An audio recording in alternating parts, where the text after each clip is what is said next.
Hi there, David here again, and it's time for our always fun overview of the course outline. So I've asked you to print off a copy of this and to have it with you as we go through this. So you have the basic overview, basic write-up of the course outline. Just wanted to spend a few minutes talking about the differences now between this COVID-19 course and what would normally be happening in class.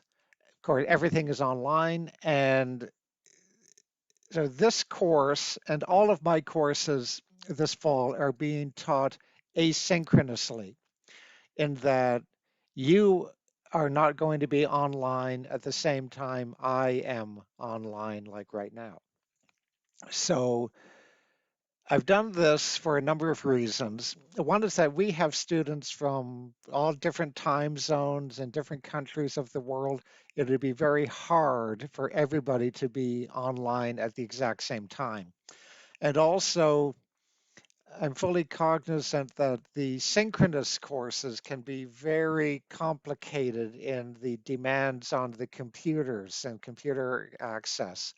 And I know not everybody, I fear not everybody has the same type of high speed dial up that some others of us have. So I wanted to make this as simple as possible for you, the students. And so I've opted for a more simple way to do the course, which is asynchronously. So you'll see some differences here that are listed on page 2 of the outline. One thing is that there aren't going to be any term tests in this course. I would find it very difficult and awkward to oversee and supervise tests done online. So I've cut them out completely. And rather than a term test and rather than classic class participation marks, I've got an assignment which is called a letter to the prof. You'll be called upon to do 5 small 2 to 3 page like journal-like entries, a letter to me talking about different issues coming up in the class. And I'll have this online, I'll have this written up, posted on the Moodle site, and also I'll be doing a little video about that uh, soon. So you'll see that. So that will be the class participation. There'll be 5, you'll be called upon to do 5 separate little letters to me, posting, handing them in, emailing them to me. But there will be a traditional, a traditional essay research paper due towards the end of the term in late November. There'll be a final exam. It will be kind of a traditional type final exam, but it will be done at home. And you'll have some 48 hours to get that to me and email it back to me. You'll find I'll be posting every week, I'll be posting PowerPoint, PowerPoint presentations with my voiceover. So you'll be getting, just as in a regular class, you'll be getting PowerPoints and me talking about the PowerPoints. And I'll be, as I go through the PowerPoints, I'll be highlighting issues. I'll be talking about different ways of looking at different issues. I'll be asking questions, rhetorical questions, asking questions about the material and how different people can approach different issues and have how they'd have different answers. And I want you to be thinking about all of that as you're listening through the PowerPoints, thinking about how you would answer some of these questions. Which way do you feel yourself leaning, one way or another, as we're going through some of those matters? Office hours again, I'll be have 5+ hours a week where I'll be here in my office looking at the Moodle site and looking at questions coming in. And if you have a question, email me the question or post a question on the Moodle site and I'll get back to you. So we'll be doing that. And you should get used to accessing the Moodle site. Think of the Moodle site as a classroom, and you should be coming into the Moodle site at least twice a week and spending about 2.5 to 3 hours per week on the Moodle site, taking in the PowerPoint presentations, looking at assignments, looking at other issues, looking at discussion threads, and just being there, following the class. So you'll see course aims here, you'll see course aims, learning objectives. As for the course text, there's one book, Laurie Hausiger, Matthew Henniger, Troy Riddell, Canadian Courts, Law, Politics, and Process, second edition from 2015. Now, this is available online, and I would encourage people to, you get the book online. I haven't sent anything to the CBU bookstore because it's easier and less expensive for you to order the book online, pay for it, get it used. You could get these books used, and that's a much better value than getting it new. If you want to get it new, get it new, but get it, you can always get it used. Just make sure it's the second edition from 2015 and order the book. You could order the book through Amazon, Chapters Indigo, any online bookseller. All you do, go on to Chapters, Amazon, Indigo, or simply Google the title of the book, the full title of the book with the authors, and you'll get hits as to where the book is available. And often many of them are online and used book selling sites. Get the book, get it mailed to you. You order the book in the first week of September, you'll have a first or second week of September, you'll have it within 10 days or so, and then you've got the book, right? So get the book. You'll need the book. You'll need the book through the course. We'll be going through the book, and you'll need the book for the essay.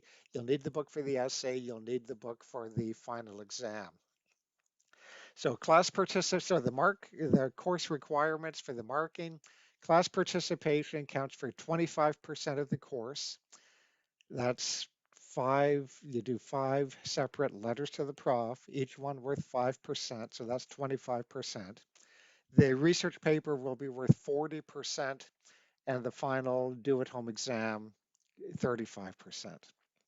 And you'll get information on the paper essay topics in due course. So for the schedule of weeks, you see them listed week by week, and that's the same on the Moodle site. So week 1, basic introduction to judicial administration and the courts. Week 2, we'll take a look, and there'll be PowerPoint slides on all of this. Week 2, we'll take a look at courts and what do courts do, and the different types of courts that we find in all countries. Procedural courts, adjudicative courts, appellate courts. And if some of the terms don't mean much to you right now, don't worry, they'll be all explained in week 2. And then week by week, you've got readings. Week 3, we'll take a look at court structure in Canada. It can be very complicated. There's a lot of nuance here.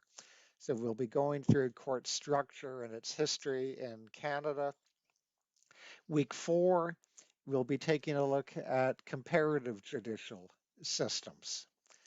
We'll be looking at the court systems in Britain, United States, France, and India. And of course, we have evolved out of the British system, but there's a lot we could learn. There's a lot we could learn from other systems. The American system is fascinating in many ways, and the French system is quite interesting, and the Indian system is again modeled after the British system. So Canada, India, we've all lived with the legacy of our British colonial background. Weeks 5 and 6, we'll get into judicial independence, its meaning and historical origins, and the concept of judicial administrative independence. And then into the second half of the course, we're into issues of court management and court delay, one of the classic and ongoing problems in the Canadian legal system, the Canadian court system. So week 7, we'll take a look at American and Canadian issues on pace of litigation, court delay in these countries going back decades. In week 8, we'll take a look at case flow management, the concept of case flow management, what that is, how it works, what opportunities and solutions it offers to the problems of court delay, and why it's so much more advanced in the United States than Canada. Weeks 9 and 10, we'll spend time looking at past and current major Canadian cases on court delay. There are 4 in particular: Ascoff, Morin, McIntosh, a Nova Scotia case with Cape Breton connections, and Jordan. The Canadian Supreme Court has been wrestling with court delay and the Charter of Rights for decades, and we'll take a very close look at that. The Charter of Rights provides every individual in Canada, every individual and landed immigrant, a permanent resident, the right to be tried within a reasonable time. Well, what is a reasonable time? And if a court delay of 2, 3, 4, 5, 6 years in a criminal case, is that beyond the pale? Is that beyond a reasonable time? To the point that people get off on the technicalities of the case is taking too long to come to trial. So we'll take a look at that.